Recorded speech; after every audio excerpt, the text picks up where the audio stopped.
नमस्कार, प्रभा साक्षी देख रहे हैं आप। आपके साथ मैं हूं अंकित सिंह। ऑपरेशन सिंदूर की सफलता के बाद अब देश में राजनीति भी शुरू हो गई है। भले ही सभी राजनीतिक दल सेना के शौर्य को लेकर गर्व महसूस कर रहे हैं, सेना को बधाई दे रहे हैं, सेना की सराहना कर रहे हैं, लेकिन सरकार से कई सवाल भी पूछ रहे हैं। इसी कड़ी में आम आदमी पार्टी ने भी सवाल खड़े कर दिए हैं। आम आदमी पार्टी की जो बड़ी नेता है और दिल्ली की पूर्व मुख्यमंत्री आतिशी ने सवाल किया कि अगर पाकिस्तान की ओर से सीज़ फायर की अपील की गई तो ट्रंप ये दावा कैसे कर रहे हैं कि उन्होंने सीज़ फायर कराया। इसके अलावा आतिशी ने कहा कि अगर पाकिस्तान की ओर से सीज़ फायर की अपील की गई तो पाकिस्तान के साथ कोई समझौता क्यों नहीं हुआ। उन्होंने ये भी सवाल पूछा है कि क्या पाकिस्तान ने आतंकवादियों को सौंपे, फिर ये सीज़ फायर क्यों हुआ। भाजपा जवाब दे रही है। भाजपा कह रही है कि जो पहले भी बालाकोट स्ट्राइक और तमाम जो हमारे सेना के शौर्य थे उसको लेकर जो पार्टी पहले भी सबूत मांग चुकी है, इस बार भी वो सबूत मांग रही है।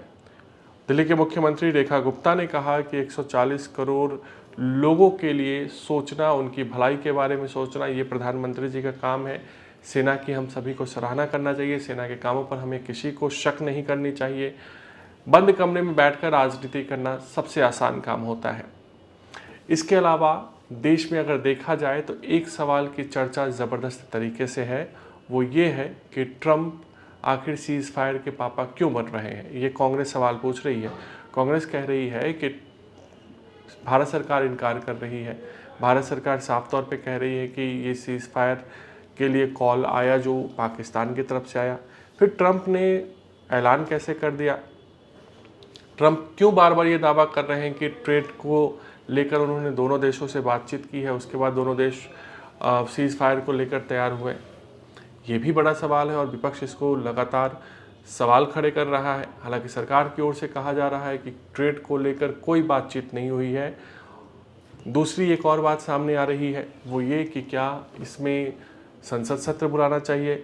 कुछ पार्टी कह रहे हैं कि नहीं, ये संवेदनशील मसला है, संसद में इसकी चर्चा नहीं हो सकती है। कुछ ऐसे कह रहे हैं कि सर्वदलीय बैठक बुलाई जाए, सर्वदलीय बैठक में इस पूरे मामले की चर्चा की जाए। तो कुल मिलाकर अगर देखा जाए ऑपरेशन सिंदूर को लेकर सेना ने जो शौर्य का काम किया है उसकी वाहवाही तो सभी कर रहे हैं, श्रेय लेने की भी कोशिश हो रही है, लेकिन कई सवाल ऐसे हैं जिस पर विपक्ष अभी भी मोदी सरकार को घेरने की कोशिश कर रहा है। प्रधानमंत्री ने 2 बार देश को संबोधित कर दिया ऑपरेशन सिंदूर को लेकर, उन्होंने कई ऐसे बातें कही, लेकिन विपक्ष के सवाल पर भी वो अब तक खामोशी है, ऐसा विपक्ष का कहना है। विपक्ष साफ तौर पे मांग कर रहा है कि कहीं ना कहीं सरकार को तमाम जो प्रश्न है उसको क्लियर करना चाहिए। अगर आप भी लेना चाहते हैं देश दुनिया की तमाम जानकारी तो आज ही सब्सक्राइब करें हमारे चैनल को। साथ ही नीचे दिए बेल आइकन को जरूर दबाएं ताकि हर अपडेट आप तक पहुंच सके।